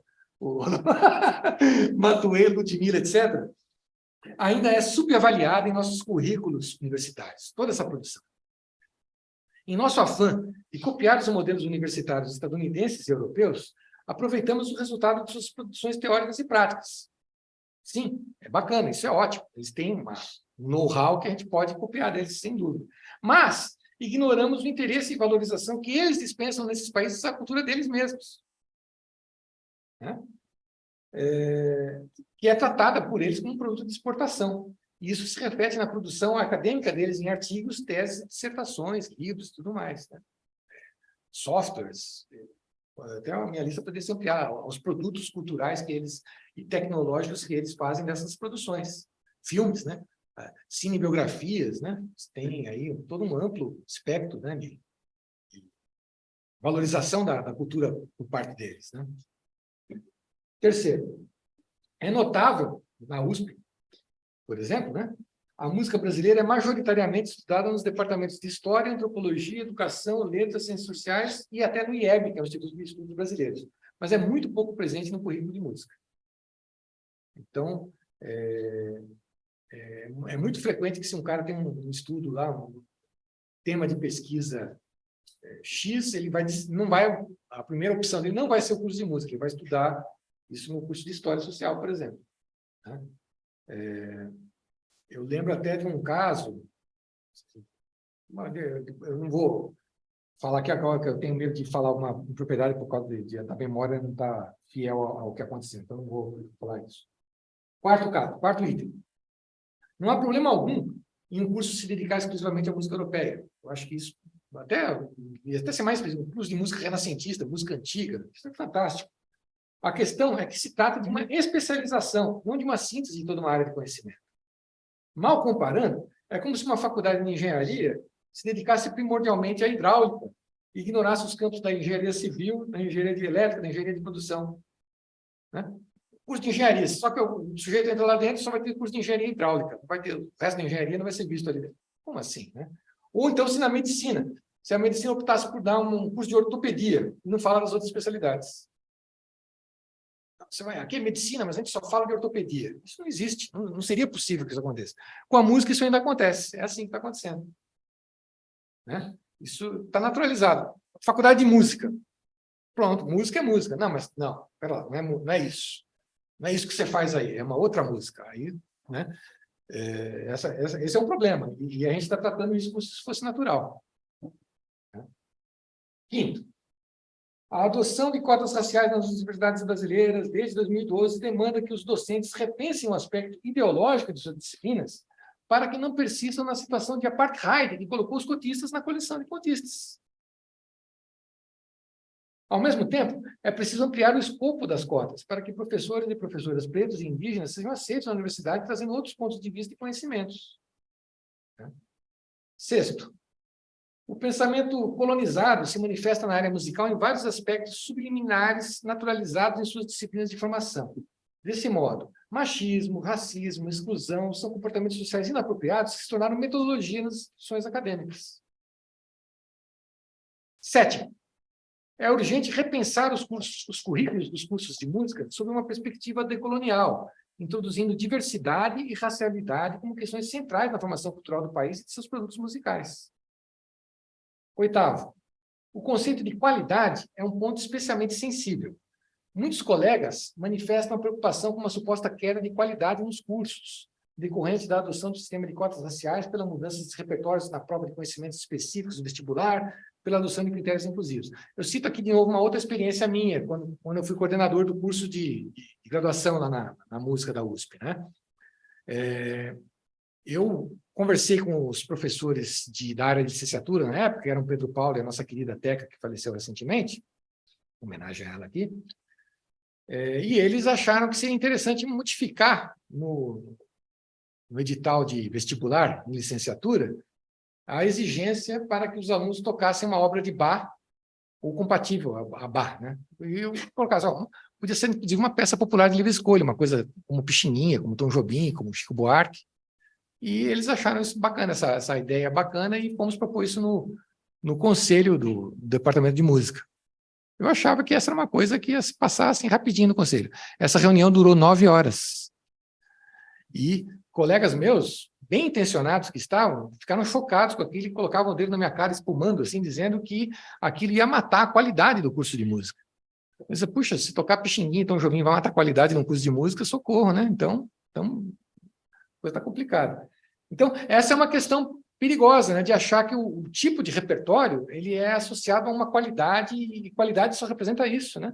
Sim, o tipo de repertório representa um tipo de qualidade, mas não significa que essa qualidade seja superior. É uma qualidade diferente, mas não superior, ou melhor, ou obrigatória, né? Isso, então, é uma questão que precisa ser repensada. Uma instituição pública de nível superior, num país como o nosso, tem que conciliar qualidade e inclusão. A exclusão é o grande fator de queda de qualidade. Excluir é perder qualidade, né? E o nosso tecido social precisa de inclusão, é outra coisa, né? A criminalidade, o consumo de drogas, tudo isso está mais associado com a exclusão do que com a inclusão, né? Então, o caminho é outro. Quero reiterar aqui, de novo, né, as minhas limitações com o conhecimento dessas propostas sobre decolonização e antirracismo e tal.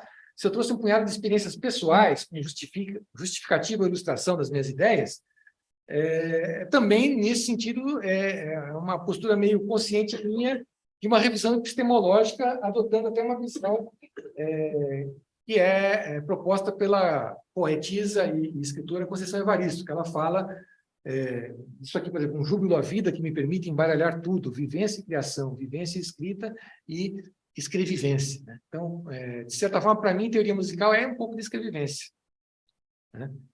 Teoria e vivência, sei lá. E, via de regra, eu tenho percebido, nos meus trabalhos, se eu for olhar tudo que eu já escrevi sobre teoria musical, quando eu pesquiso Villa-Lobos e outras coisas, de como eu procuro me ver naquilo, né? Eu acho que essa é uma questão que representa um pouco do que eu tenho feito na minha trajetória, né?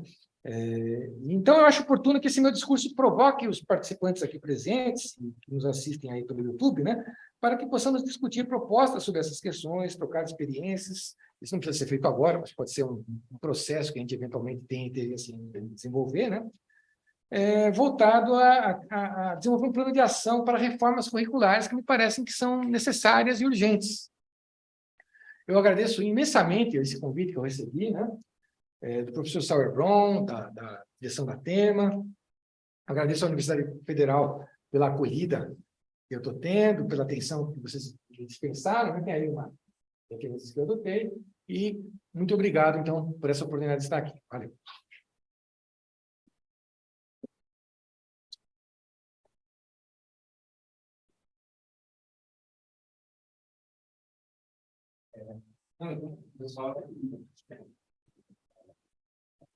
Bom, eu agradeço imensamente aqui a a palestra do professor Paulo e passo, então, as perguntas e ao debate.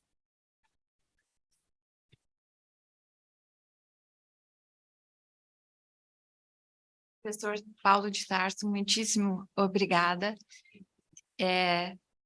Eu quero fazer uma singela homenagem ao professor Jamari Oliveira, que por volta de 30 anos atrás, conversando comigo, talvez mais de 30, no tempo da fundação da Ampon, que muitos, talvez alguns aqui estiveram presentes, ele estava me falando que o que se ensina nos conservatórios e que foi replicado na universidade é música nacionalista centro-europeia.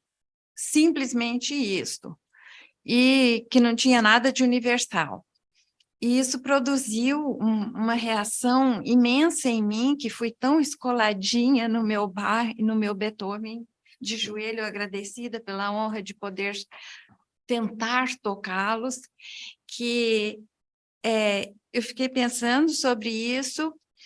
Isso me rendeu o estudo das sonatinas latino-americanas, que são uma parte extremamente importante da minha vida, mas que eu me deparo todos os dias quando eu peço para um aluno ou uma aluna, quer estudar uma sonatina de fulano de tal, do México? Ai, não, professora, essa música eu não gosto.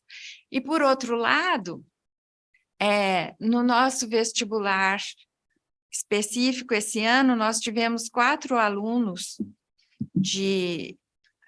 4 candidatos que submeteram seus vídeos tocando Bach e escalas e uma sonata clássica, e que é horrível de ouvir, porque eles fazem algum barulho associado, algum barulhinho associado a alguma coisa que a gente reconhece como possivelmente tendo sido anotado por Bach ou algum compositor clássico, mas que não tem o fraseado, etc, etc, etc. E esses 4 candidatos, se eles passarem no vestibular geral, eles vão ser aceitos, porque são só 4. Então, assim, o abismo entre o que se espera da execução dessa música europeia convencional e o que é apresentado, tomara que a gente dê conta de fazer alguma coisa nesses 4 anos, mas por que essa subserviência e essa opressão a uma música que deixou de ser nossa há muito tempo? E quando eu falo para um aluno assim, você toca alguma música de ouvido? Não, professora. Você gosta da Elza Soares? Olha, se você ouve a Elza Soares, você aprende o que é cantabile. Não, professora. Então, eu podia me estender aqui demais, mas eu queria deixar isso registrado, e principalmente a homenagem ao Jamari, que me abriu os olhos.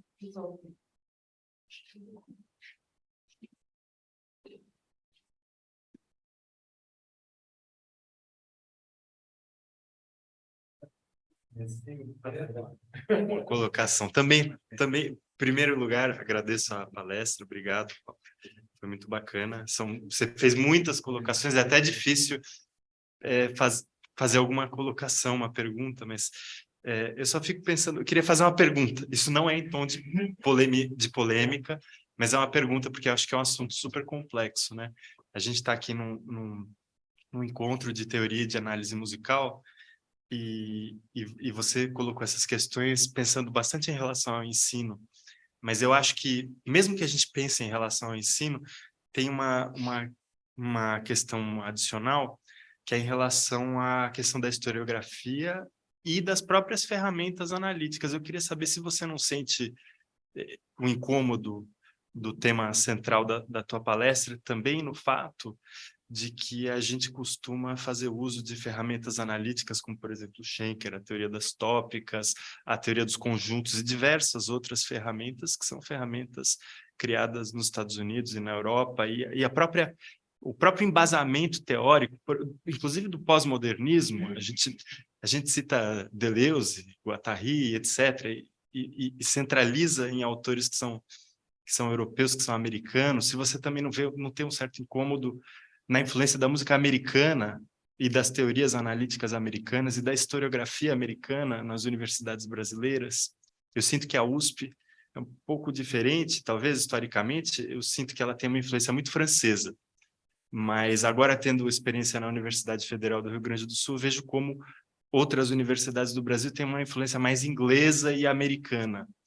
Então, eu queria saber assim, se o teu incômodo não perpassa também outros aspectos teóricos em relação à análise, à teoria, ao que se ensinar.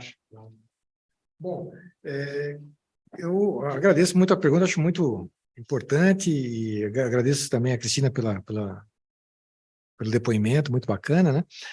Mas, enfim, eu acho que esse problema que você coloca, André, ele está muito relacionado com aquilo que eu falei em relação até a um déficit, né, da musicologia, da musicologia brasileira em relação à música brasileira, né? Porque se a gente importa essas teorias, né, isso está quase que diretamente ligado com o fato de que a gente não estuda a música brasileira. Portanto, a metodologia importada, ela acaba servindo como referência até para quando a gente quer, eventualmente, estudar um assunto brasileiro, né? E isso também está correlacionado com uma outra questão que eu mencionei, que é o fato de que não tem teoria na graduação, né? A teoria não é visto como um assunto da alçada da universidade brasileira, né? Não se estuda teoria, né? Então, ou a teoria é só um complemento que vai te ajudar a saber por que tem tantos sustenidos e bemóis no começo da armadura de clave e tal e coisa, né? Então, não há uma tradição teórica ainda assentada de estudos teóricos no Brasil, né? É quase como se disséssemos que no Brasil não se deve fazer teoria, né? E eu acho que o fazer teoria, surgir uma teoria aqui no Brasil é algo que seria importante para tratar de assuntos das nossas musicalidades aqui nativas ou importadas, né? Mas pensando também que a musicalidade ela não é um fator assim xenofóbico, exclusivista, que só a raiz absoluta é mais pura, né? Mas ela se deixa contaminar por tudo isso. Então, em primeiro momento, eu acho que não há nenhum problema que exclua a adaptação de uma teoria estrangeira, vamos dizer assim, usar essa expressão, para tratar de um assunto local, né? Mas eu acho que essa emergência de teorias nascidas aqui no Brasil vão surgir a partir do momento em que se achar que essa música brasileira ela é digna de ser estudada na universidade também, né? O que acontece nesse momento é isso, que a gente tem uma grande produção artística, principalmente fora da universidade brasileira, de música brasileira, mas que não se para pensar ainda o que é isso. Ainda não sabemos, não temos uma sistematização de como compõe o Milton Nascimento, como que a Gal Costa interpreta, o que é o fraseado da Elis Regina, da Elza Soares, a gente não sabe ainda, né? Por exemplo, essa coisa que eu mostrei, esse trabalho do samba aí feito pelo Olli Heinonen, eu nunca vi no Brasil isso. A orquestração da Escola de Samba da Portela. Eu sei que o Yuri Prado, agora na UFRJ, está fazendo um trabalho bacana sobre o samba, que ele vai até lançar em livro sobre escola de samba, né? Mas é uma coisa paradoxalmente muito rara no Brasil. Quer dizer, você tem estudos sobre escola de samba no Brasil, é uma coisa que praticamente não tem, né? No sentido de estudos acadêmicos, estudos sérios. Então, eu acho que esse descompasso entre haver teorias autóctones está um pouco em relação aos assuntos que a gente ainda está abordando, que ainda estão um pouquinho nublados aí, né? Um pouquinho dispersos, eu acho, né? Não sei se... Você deu uma palestra sobre as cadências para aqueles alunos onde você estava mostrando a sistematização dos processos em momentos cadenciais. De ter um pouco a ver com essa busca. Sim, acredito que sim, né? E pensar que a música brasileira pode ser um objeto de estudo e que você dá mais trabalho, porque você vai ter que, às vezes, desenvolver, né? Na aula de análise musical, provavelmente, eu estou sofrendo um grande dilema agora, que eu me dispus a renovar o currículo, né? E aí eu fui olhar, não tem bibliografia nenhuma, né? Então, eu tenho que matar um elefante por semana, né? Eu tenho que analisar uma peça complicada do Hermeto Pascoal, do Egberto Gismonti, do Edu Lobo, toda semana para apresentar para os alunos e dar ideias para eles analisarem. E eu estou fazendo isso a cada semana, porque não tem material sobre isso assim abundante, né? A gente tem, às vezes, trabalhos assim, de teor jornalístico, de teor de crítica musical sobre esses compositores, mas não tem trabalho de análise, né? Como o Hermeto Pascoal compõe, né? Esse tipo de sistematização não existe ainda, né? Muito claramente, né? Então, essa é uma coisa que dá muito trabalho, né? É sofrido, né? Eu até me arrependo. Puxa, podia dar uma aula do meu Beethoven, que analisar Waldstein aqui, tudo bem, né? Que eu teria vários textos ali para citar de exemplo, mas se você quer fazer uma coisa diferente, você tem que suar bastante, né? Não está fácil, não está pronto.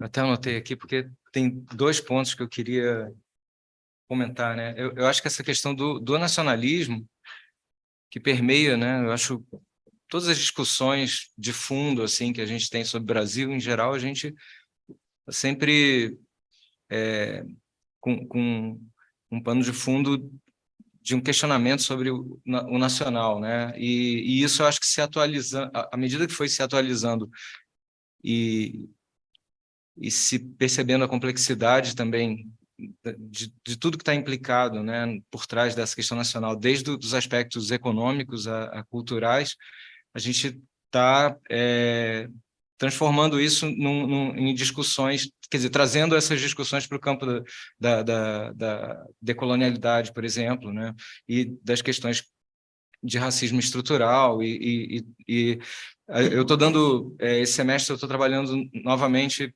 com epistemologia na pós-graduação e as discussões são essas basicamente. Eu tinha começado a trabalhar essa disciplina com um projeto meu pessoal de uma tomada de consciência do que de onde surgem os valores que foram apresentados de maneira um pouco naturalizada, um pouco não, totalmente naturalizada, enquanto aspectos teóricos, conceitos teóricos, valores estéticos e tal, que chegaram de maneira muito naturalizada como sendo universais, e como que se deu essa construção, principalmente na modernidade, né? Então, meu primeiro plano era esse, e eu mantenho esse plano, só que ele teve que ser adequado a uma demanda muito forte, mais recente, de chegar também numa discussão decolonial e numa discussão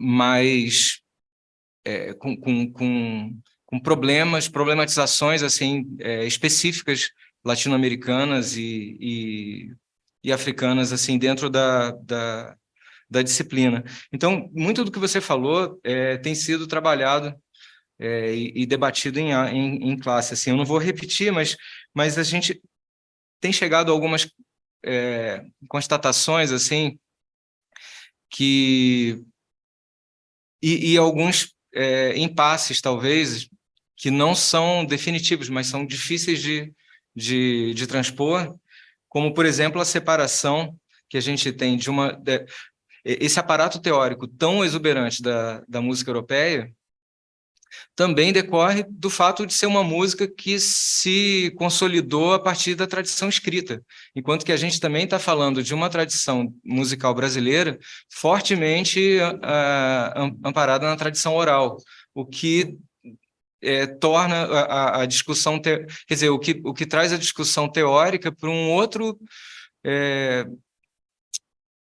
campo, ela se apresenta de outra forma, e não como uma teoria racional musical escrita, mas muito mais como um complexo cultural, ritual, hierarquias, né, que você vai tendo que cumprir etapas para chegar numa certa posição dentro de um grupo, né, de música tradicional ou de música popular. Então, uma dificuldade muito grande. Então, assim, uma das questões que parece uma solução para isso é essa conscientização, tanto da matriz europeia, de como ela se consolidou, e exatamente, né, música nacionalista centro-europeia. Isso fica claro quando a gente estuda exatamente toda essa construção e principalmente a sua estruturação na modernidade. Mas aí a gente entra também... Então, assim, a gente construir um aparato crítico parece um caminho indispensável. Crítico também para entender essas limitações que são veladas, né, e que não são apresentadas como tal. Mas, do outro lado, para propor algo novo, a gente não pode ser complacente e apresentar algo que seja inferior em termos de rigor, de rigor teórico, assim como a nossa música não é apresentada inferiorizada do ponto de vista da qualidade musical, mas da qualidade teórica, a gente não tem as mesmas condições, eu acho, não só históricas, mas materiais mesmo, de produzir teoria enfim, com a mesma... com o mesmo peso, assim, a gente luta contra uma série de amadorismos administrativos, burocráticos e tudo mais.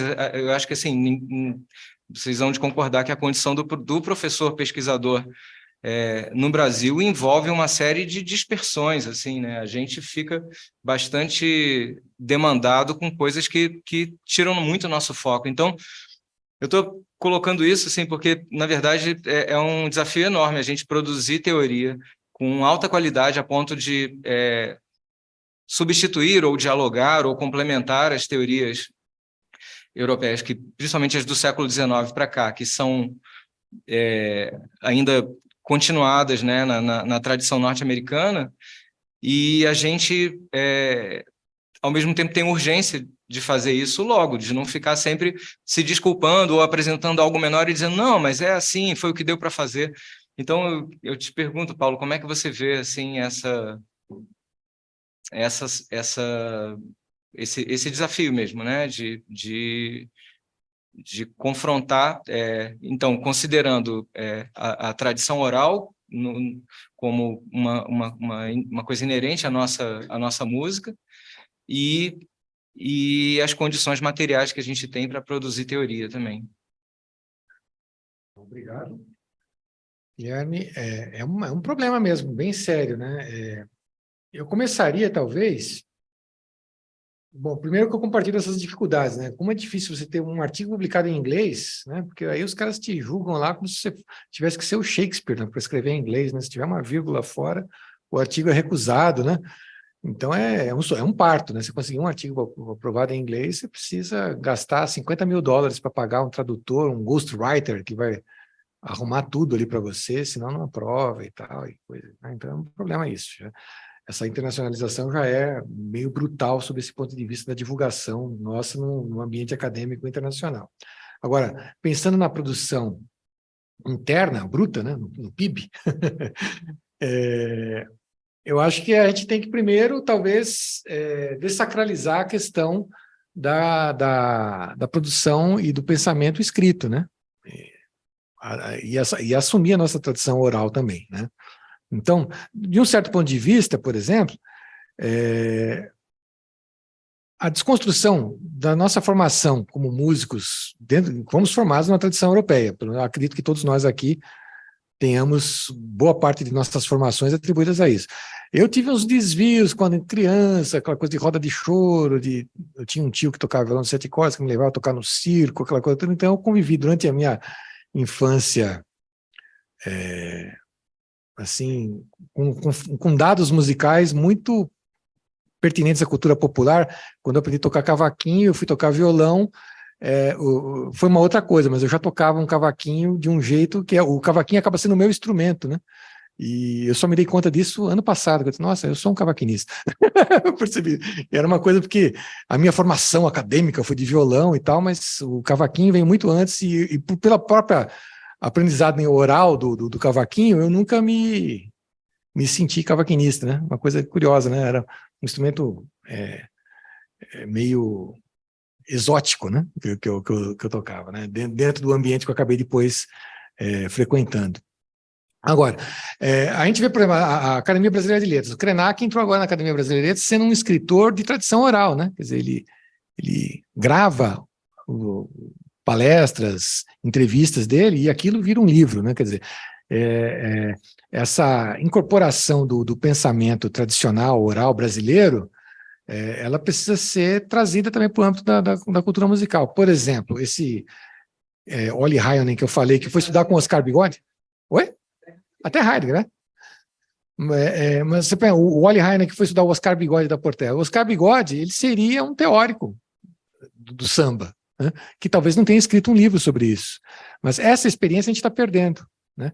Então, acho que a Universidade Brasileira poderia se abrir para trazer esses mestres de cultura popular para participar, para dialogar, porque, na verdade, nesse estágio atual que nós estamos, é impossível para um professor, com as nossas formações, com os nossos treinamentos de décadas de experiência, a gente se desconstruir ao ponto de conseguir incorporar todos esses outros conhecimentos, da aula, disso, daquilo, cobrar o escanteio e cabecear, como se fala, né, vulgarmente, né?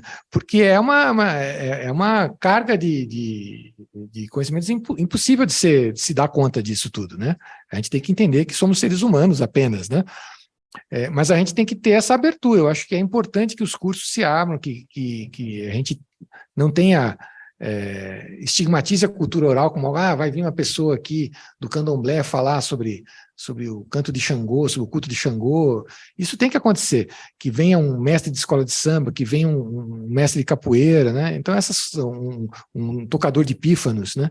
Ensinar como é que é. Então essa abertura, eu acho que ela tem que começar a se pensar nessas pontes que a gente precisa fazer para que a universidade seja mais plural. O Rodolfo tinha uma questão, não sei se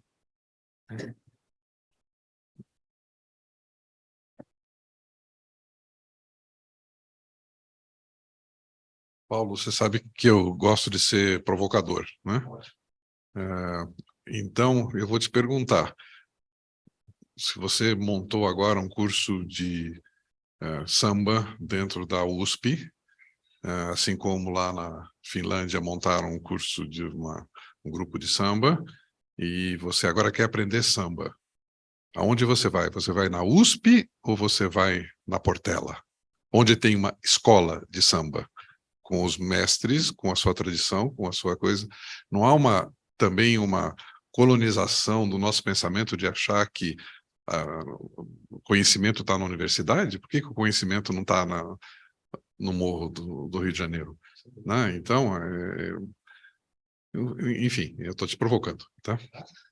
Isso tem tudo a ver. Obrigado, Rodolfo. Eu acho que isso tem tudo a ver com o que eu acabei de falar aqui agora. Quer dizer, na verdade, a USP não precisa proporcionar esse conhecimento na epistemologia uspiana, heideggeriana, ou levi-straussiana, estruturalista, né?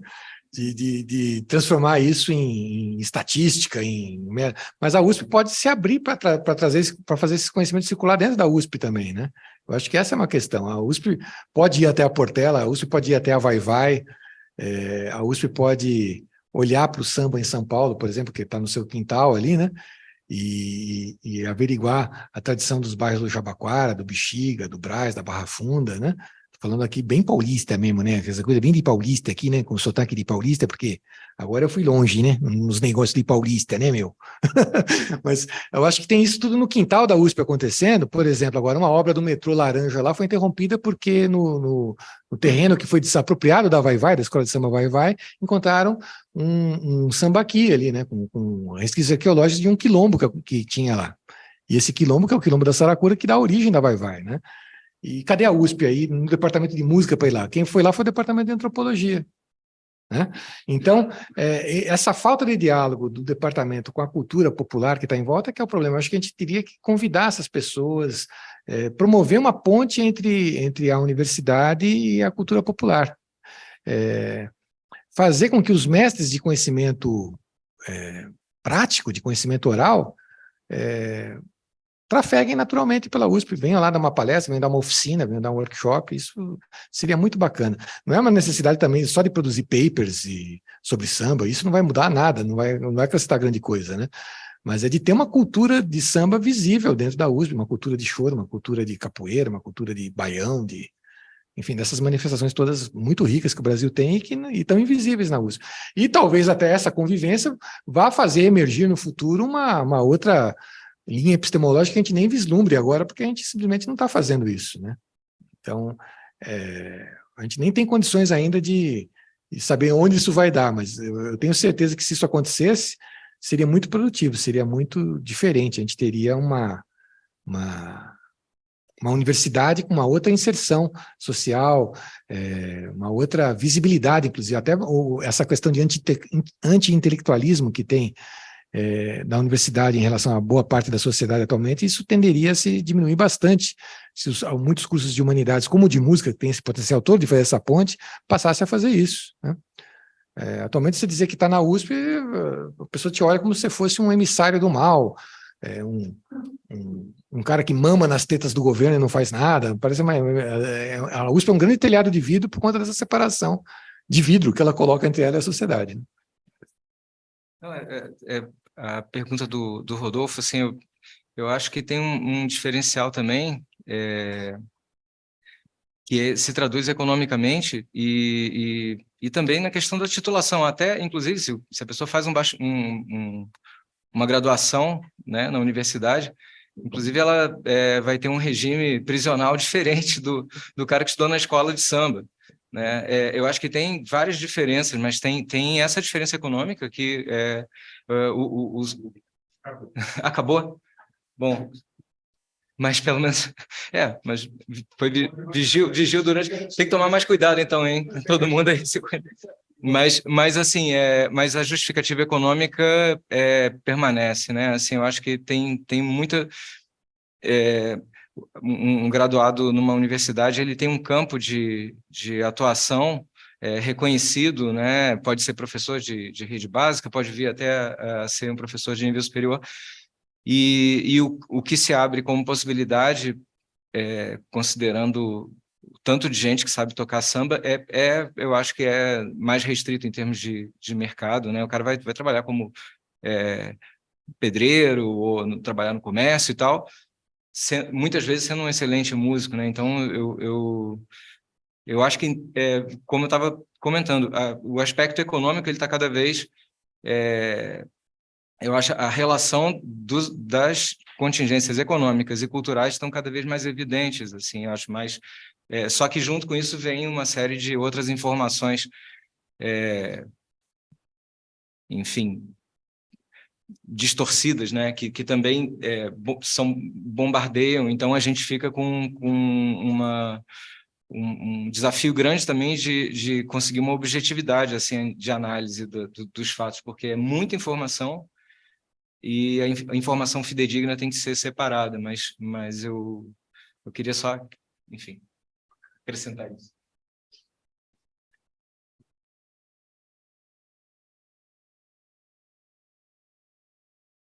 Hola.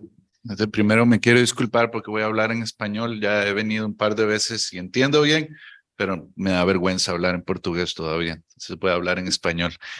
Primero, gracias por la charla y colocar este tema tan importante. Quería compartir un par de experiencias porque en la Universidad de Costa Rica hemos estado haciendo también un proceso de reflexión similar al que presentó el profesor. Y estuve pensando en dos cosas que nos han resultado muy bien a la hora de replantear el currículum. La primera es una anécdota. En una reunión estábamos revisando el plan de estudios del programa de posgraduación del departamento instrumental, y había un curso en el programa, una clase en el programa que se llamaba algo así como Seminario de Repertorio Universal, ¿verdad? Entonces, hicimos la consulta a la persona que daba ese curso de qué trataba el curso, ¿verdad? A qué se trata, qué es el repertorio universal, ¿verdad? Porque es muy grande. Esta persona obviamente nos empezó a explicar que era principalmente sobre repertorio orquestal, que debían conocer las personas estudiantes. Preguntamos más si era repertorio orquestal de compositores centroeuropeos, y la discusión ahí la fuimos llevando hasta que finalmente llegamos a lo que todos y todas sabemos, que es que era un curso de repertorio orquestal de compositores hombres blancos centroeuropeos del siglo XVIII y XIX. Entonces le propusimos a la persona que coordina el programa de posgraduación y la clase que entonces se modificara el nombre del curso, para que el curso refleje con transparencia de qué se trata. Y entonces empezaron a discutir nombres y uno de los nombres era Repertorio Orquestal Centroeuropeo de Hombres Blancos, siglo XVIII, siglo XIX. Y da risa, precisamente eso es lo que pasa, da risa, ¿verdad? Cuando las cosas se les dice el nombre correcto. Entonces, al final, como no se le pudo encontrar un nombre que no diera risa, el curso se eliminó. La clase se eliminó y se sustituyó por un seminario de repertorio de música latinoamericana, porque ese era un nombre que no daba risa, ¿verdad? Entonces, la anécdota es que a veces llamar a las cosas por lo que son inmediatamente genera una modificación, porque muchas veces tienen un nombre que tapa la realidad.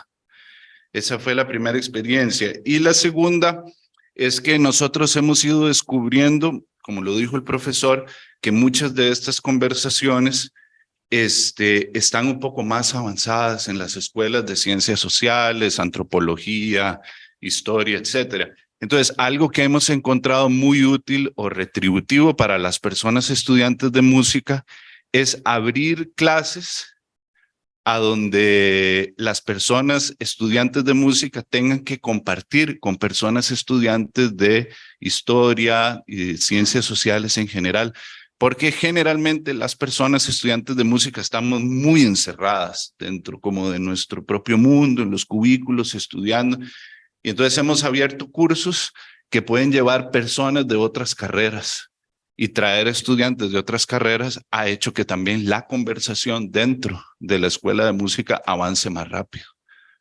Entonces, pensé en esa experiencia. Y había una tercera cosa que iba a mencionar, pero se me olvidó. No, ya sé qué es. Tenía que ver con lo que dijo Rodolfo sobre la pertinencia de ofrecer, por ejemplo, cursos de música popular de pronto dentro del espacio universitario, cuando obviamente estas son músicas que se han desarrollado principalmente fuera del espacio universitario. Esa ha sido una discusión en la Universidad de Costa Rica, que es si la música popular necesita que enseñemos esto dentro de la universidad cuando ha estado funcionando bien fuera de la universidad. Y la reflexión que hemos hecho sobre eso es que las universidades, para bien o para mal, son espacios de validación de conocimiento. Y entonces es importante que estas músicas sean parte de los programas de estudios, porque eso valida dentro de la sociedad también esos otros saberes. Y es importante, nos parece a nosotros, que las personas estudiantes de música tengan en sus clases que existe otras músicas y otras cosas como parte de su proceso formativo. Gracias.